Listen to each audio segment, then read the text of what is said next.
Welcome to Brainish English Stories. During the military exercises, the N Cavalry Regiment stopped for one night in the small town of K.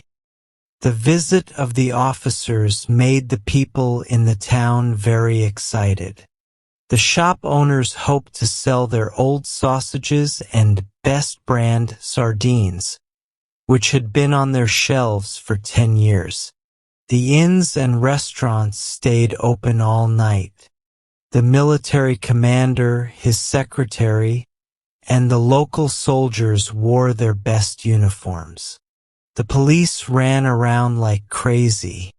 The women were especially excited, more than words could say.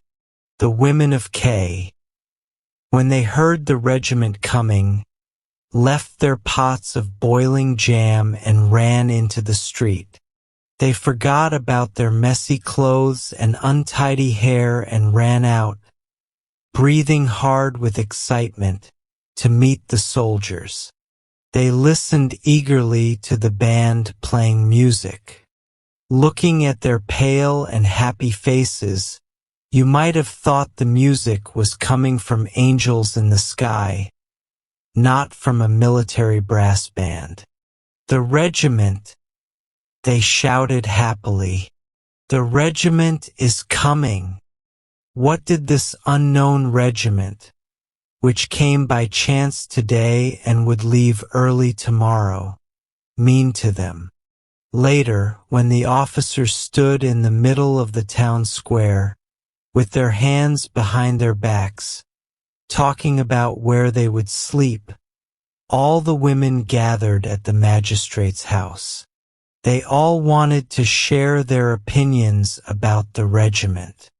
Somehow they already knew that the colonel was married but not living with his wife, that the senior officer's wife had a baby that died every year, and that the adjutant was deeply in love with a countess and had even tried to kill himself once. They knew everything. When they saw a soldier with a red shirt and pockmarks on his face run past the window, they knew it was Lieutenant Rimzov's servant. He was running around the town trying to get some English beer for his master. They had only seen the backs of the officers, but they already decided that there were no handsome or interesting men among them. After talking as much as they wanted, they sent for the military commander and the club committee. They told them to organize a dance at all costs. Their wish came true. At 9 o'clock in the evening, the military band was playing in front of the club. Inside, the officers were dancing with the women of K. The women felt like they were flying, filled with excitement from the dancing, music, and the sound of the officers' spurs. They put their whole hearts into getting to know their new dance partners. They completely forgot about their old civilian friends. Their fathers and husbands, who were pushed aside for a while, gathered around the small table of refreshments at the entrance. All the cashiers, secretaries, clerks, and superintendents, who looked pale, weak, and awkward, knew they were not as good as the officers. They did not even go inside the ballroom, but only watched from far away as their wives and daughters danced with the handsome and graceful officers. One of the husbands at the dance was Shalikov, the tax collector. He was a bitter and mean man who liked to drink. He had a big, short haircut and thick, sticking out lips. He had gone to university, and there was a time when he used to read smart books and sing students' songs. But now, as he said himself, he was just a tax collector, nothing more. Shalikov was leaning against the door, watching his wife, Anna Pavlovna. She was a small woman with dark hair, around 30 years old. She had a long nose and a pointed chin. Her dress was tied tightly, and her face was carefully covered with powder. She danced without stopping, even though she was very tired. Her body was tired, but her spirit was not. You could see that, as she danced, she was thinking about the past, about the time when she used to dance at the college for young ladies. Back then, she dreamed of living a rich, happy life, and she never thought that her husband would be a simple man like a tax collector. She thought he would be a prince or at least a baron. Shalikov watched her with an angry look on his face. He wasn't jealous. He was in a bad mood for other reasons. First, the room was full of people dancing, and there was no place for him to play cards. Second, he hated the sound of the music. Third, he thought the officers were treating the local men like they were less important. But the thing that made him the angriest was the happy look on his wife's face. "It makes me sick to look at her," he whispered. "She's almost 40, and she was never that beautiful. But she still puts on makeup and ties her dress so tight, and she curls her hair. She is flirting and acting like she is so fancy. Ugh, you look ridiculous. I swear." Anna Pavlovna was so busy dancing that she didn't look at her husband. Not even once. "Of course not," Shalikov said with a sneer. "We poor local men don't matter. We're nothing to her. We are clumsy and rough like big animals. And she is the queen of the dance.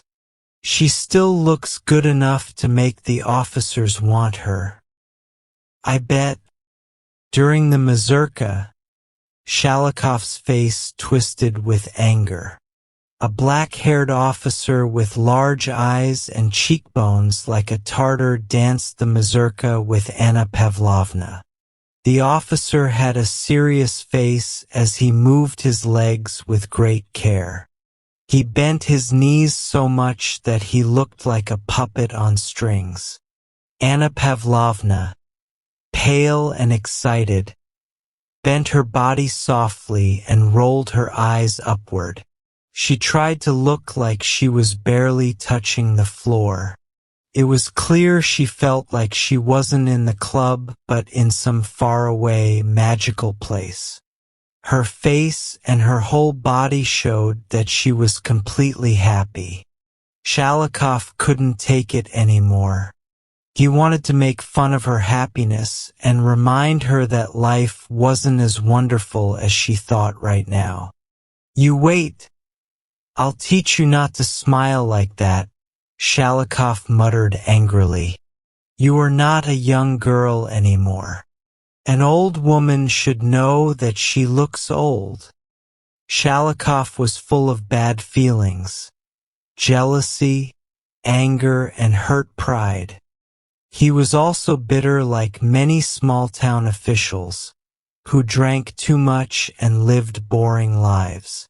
His heart was full of these feelings, like mice running around. He waited until the mazurka was over and then went into the hall to find his wife. Anna Pavlovna was sitting with her dance partner. She was waving her fan and batting her eyelashes. She was talking in a flirty way about how she used to dance in St. Petersburg. She puckered her lips like a little rose and said the name of the city in a fancy way. "Petersburg, Anyuta, let's go home," Shalikov said in a rough voice. When Anna Pavlovna saw her husband standing in front of her, she suddenly remembered that she had a husband. She blushed.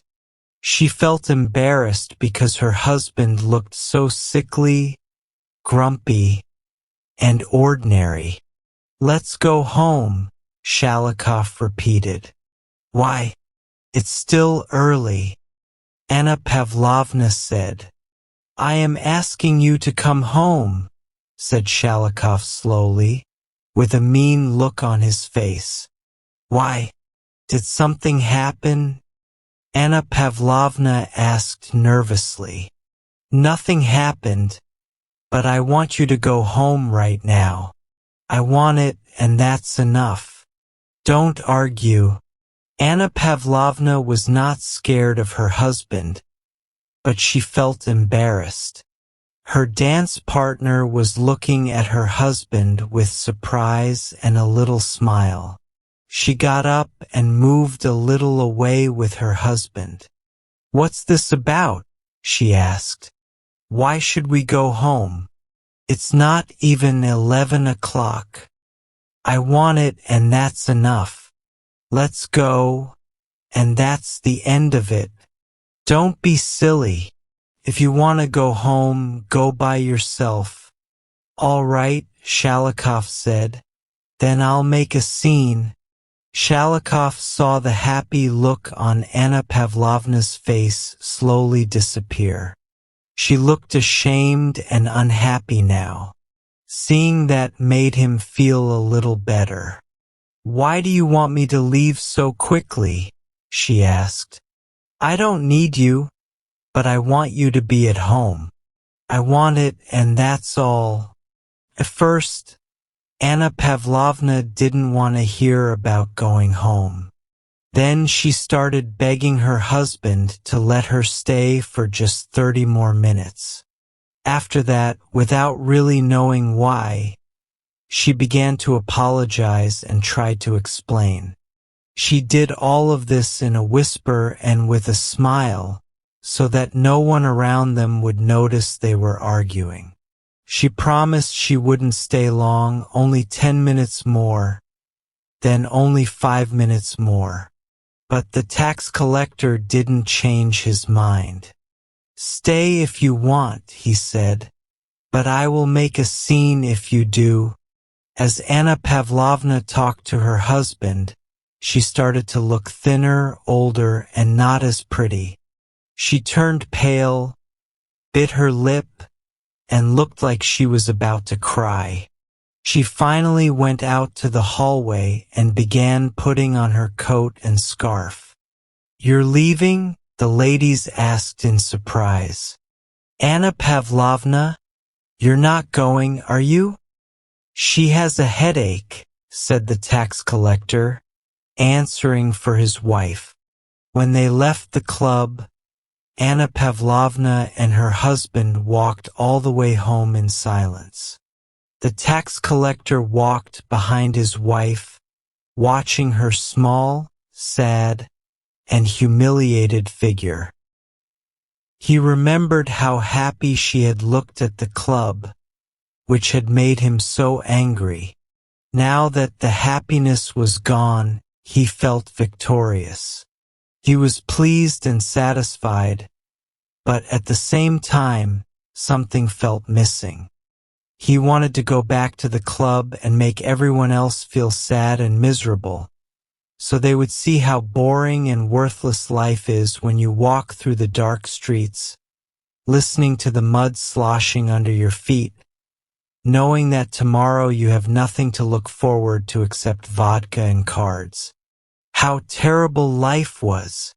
Meanwhile, Anna Pavlovna could barely walk.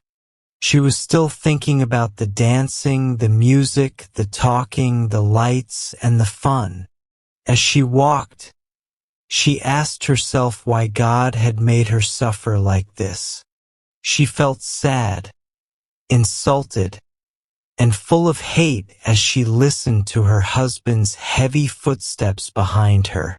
She was silent, trying to think of the most hurtful, mean thing she could say to him. But she knew that no word would hurt him. He didn't care about words. No one could have made her feel more helpless than her husband had. And all this time, the band was still playing, and the night was full of happy, exciting dance music.